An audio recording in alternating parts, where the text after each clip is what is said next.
we've made a deal today where we are going to be sending them weapons. And our last meeting of a month ago was very successful in that they agreed to 5%, which is more than $1 trillion a year. So they have a lot of money, and these are wealthy nations. Yeah, so that's really great news. So a lot of pledges have come in, and I hope I can make a few announcements later today. Pledges made today.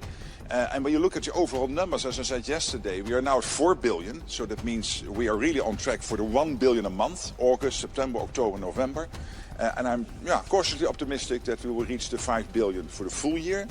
And then for next year, we need for the full year, again, a lot of money, at least 1 billion, maybe even a little bit more than 1 billion a month. It might be around 50, maybe a little bit more for the whole year when it comes to this crucial US gear. So this is offensive and defensive, including interceptors for the air defense systems. Crucial to keep Ukrainian civilians and civilian infrastructure safe. So it is really good that this flow is there, that Europeans are stepping up, and Canada, by the way, also doing a lot here. So really, really glad that this is working. The headline sounds simple. NATO allies pledge over $1 billion to buy American weapons for Ukraine. But behind that one sentence sits an entire new financial architecture. In December 2025, NATO countries agreed to route billions through a mechanism called the Prioritized Ukraine Requirements List, PURL, to buy U.S. weapons, ship them to Ukraine, and keep the war going without a single new dollar of aid from Washington's budget. At his cabinet meeting, Trump bragged that the U.S. now profits while Europe pays for Ukraine's war. Is that true? Who's really paying? Who's really profiting? And what does this say about NATO, Ukraine, and America's role as an arms dealer to its own allies? This is Liberation Lens. Let's decode the pipeline. The cameras were rolling when Trump sat at the cabinet table on December 2nd, 2025, and boasted that the United States no longer spends money on Ukraine. He told his audience that European allies were now buying American weapons and sending them to Kyiv. So instead of losing money like under Biden, America was making money. The live stream was carried by U.S. outlets and fact-checked by networks like ABC and Yahoo, which noted that his claim contains a critical piece of truth, which is, the money is coming from Europe. However, this truth is wrapped in a strategic distortion, the illusion of American disengagement. To understand that distortion, you have to follow the money. Back in January 2025, the Trump administration froze nearly all foreign aid, including Ukraine's, with narrow exceptions for Israel, Egypt, and emergency food programs, as reported by the Kyiv Post and other outlets. That created a new problem. Ukraine's army still needed weapons, but Washington no longer wanted to sign big checks from its own budget. The solution didn't come from Kyiv, it came from Brussels. Over the course of 2025, NATO allies built a new mechanism, the Prioritized Ukraine Requirements List, known as PURL.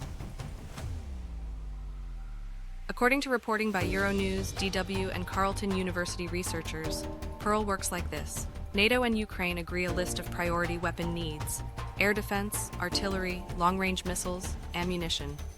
Instead of the U.S. paying for those systems and shipping them, European and other allies put money into a financing pot and buy U.S. weapons themselves, then deliver them to Ukraine. In early December 2025, NATO Secretary General Mark Rutte spoke out. He said that allies had launched 2 new PURL packages of $500 million each. He added that over half of NATO members had now signed up to fund U.S. weapons for Ukraine. Ukrainian and Western press, including the Kyiv Independent and Espresso TV, also reported on the progress. They highlighted that a total PURL-style commitments for 2025 were now in the $1.5 billion range. The Nordic and Baltic states alone backed a joint package of 430 million euros for U.S. air defense and drones. At the same time, NATO's own Comprehensive Assistance Package, CAP, continued to fund non-lethal support. This included fuel, medical kits, generators, shelters, communication systems, and training. NATO's 2023 annual report notes over 100 million euros delivered. A similar amount was contracted in non-lethal aid for Ukraine, coordinated through the CAP Trust Fund.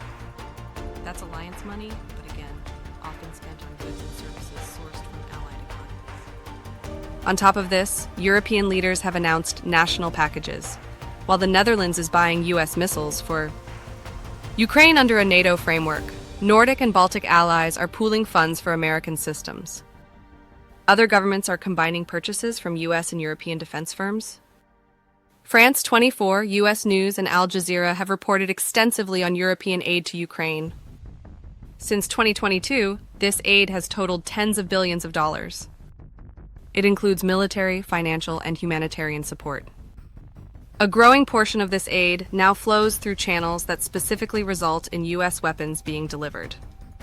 So when Trump says Europe pays, America profits, he is pointing at something real, but in a way that hides as much as it reveals. Yes, European taxpayers are now fronting a large share of the bill for new U.S. weapons. Yes, those orders flow into the order books of Lockheed Martin, Raytheon, RTX, General Dynamics, and others. These are companies whose stock prices are buoyed by long-term contracts tied to Ukraine and NATO rearmament. But no, that doesn't mean the U.S. is spending nothing. As Foreign Policy and ABC News have emphasized, the United States is still fulfilling earlier aid packages approved before the freeze, providing training, logistics, and intelligence support, structuring and politically guaranteeing the whole arms pipeline. In some cases, it's offering financing tools or credit lines that lower the upfront cost for European buyers. So the budget line in Washington looks different, but the strategic entanglement remains. To see what's really changing, you have to zoom out from Ukraine and look at the architecture. For most of the post-Cold War era, American support for allies was written as aid, security assistance, foreign military financing, economic support. Congress appropriated funds, the Pentagon shipped equipment, and the U.S. publicly carried a visible share of the cost. Under the new model, described in NATO communiques and analyzed by think tanks like DGAP and the UK House of Commons Library, much of that support is being NATO-ized and Europeanized on paper, while the hardware still comes from the United States. Allies create pooled funds. NATO helps set priorities. Ukraine submits urgent needs. But the checks are written by European finance ministries, and the end recipients of those checks are often American firms. On the Ukrainian side, President Zelensky has said repeatedly, in comments covered by U.S. news and European media, that Ukraine aims to secure at least €1 billion per month for U.S. weapons purchases backed by NATO allies. NATO's own briefings frame the PURL mechanism as a way to make that pipeline predictable and long-term. So the question isn't whether money is flowing. It is whose budgets are debited and whose industries are credited. This is where the liberation lens perspective kicks in. On the surface, this looks like a win-win. Europe shows it is finally doing more for its own security. The U.S. shifts from grants to arms sales, easing domestic backlash against foreign aid. Ukraine keeps receiving critical weapons to hold the line against Russia. But dig deeper, and a different pattern emerges. First, PURL and similar schemes socialize the cost across European taxpayers while privatizing the profit in U.S. defense corporations. When NATO announces $1 billion for U.S. weapons for Ukraine, as covered by outlets from Kyiv Independent to Capwolf and Your News, that money does not go into a Ukrainian reconstruction bank or a European public arsenal. It flows into factories in Arizona, Texas, Alabama, and beyond, and into shareholder value. The war becomes a long-term industrial policy for the U.S. military-industrial complex. Second, this model shifts political risk. U.S. presidents can tell voters, as Trump just did, that we're not paying anymore, even while the U.S. state is architecting a system that keeps the war supplied. The financial and social strain lands on European budgets, higher defense spending targets, crowded out social spending, and domestic debates about whether billions in U.S. kit should be prioritized over domestic needs. Analysts from European universities and policy institutes have already warned that, in some states, Ukraine and rearmament are colliding with austerity. Third, it rebrands the U.S. from arsenal of democracy to merchant of security. As foreign policy and Carleton University experts have pointed out, the PURL mechanism treats weapons like a subscription service. NATO allies pay, Washington coordinates, and Ukraine receives. It fits neatly with Trump's long-standing view of alliances as business deals, countries as customers rather than equal partners. That mindset doesn't just affect Ukraine, it reshapes NATO itself. And fourth, it sends a message to the global south that will not be forgotten. Countries in Africa, Latin America, and Asia have watched the Ukraine war and the NATO response with mixed feelings. On one hand, they see a smaller state resisting invasion. On the other, they see Western powers unlocking tens of billions in weeks for a European war, when many of those same governments struggled for years to find much smaller sums for pandemic recovery, climate adaptation, or debt relief. Now add this: a formal system where NATO allies pool billions to buy US weapons under an alliance brand, while lectures about rules-based order are used to justify sanctions and coercion elsewhere. That contrast doesn't stay in policy papers. It becomes political fuel for leaders who argue that Western security is a business, not a principle. Does that mean Russia is not a threat? No. NATO's own 2022 strategic concept calls Russia the most significant and direct threat to allies' security, citing the invasion of Ukraine, military modernization, and nuclear signaling.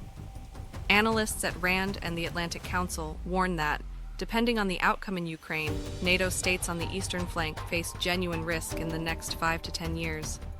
But acknowledging that risk does not require accepting the business model built around it. The deeper question is this: if wars increasingly become occasions for allies to buy American weapons through alliance-branded mechanisms, who will have the power, or even the incentive, to stop those wars? When a conflict generates quarterly earnings and stock buybacks, how do you separate security needs from corporate interests? Trump's brag that the US profits while Europe pays is not just a crude boast. It is an accidental confession of how the system now works. Europe raises taxes, issues bonds, and cuts other budgets to meet higher defense targets and fund PURL. Ukraine pays in blood and territory. Russia pays in lives, sanctions, and isolation. And the US, even after freezing aid, still sits at the center of the weapons web. Here's the uncomfortable truth that no press conference will say out loud. This isn't charity. It isn't pure solidarity. It is a weaponized supply chain designed to keep one war supplied, one alliance intact, and one industrial base humming, with the bill itemized far from Washington and the profits recorded much closer to home. If you want to understand where this goes next, watch 3 things: whether PURL becomes a permanent NATO tool beyond Ukraine, whether European governments start pushing back and insisting on more contracts for their own industries, and whether any serious effort is made to match billions for weapons with billions for reconstruction and diplomacy. Because in the end, the real question isn't just who pays for the war in Ukraine, it's who gets used by it. If this helped you see the architecture behind the headlines, not just the slogans from podiums, make sure you subscribe, drop a comment, and share this with someone who still thinks aid is free and profits are neutral. This is Liberation Lens. And in a world where even solidarity is itemized, perspective has never mattered more.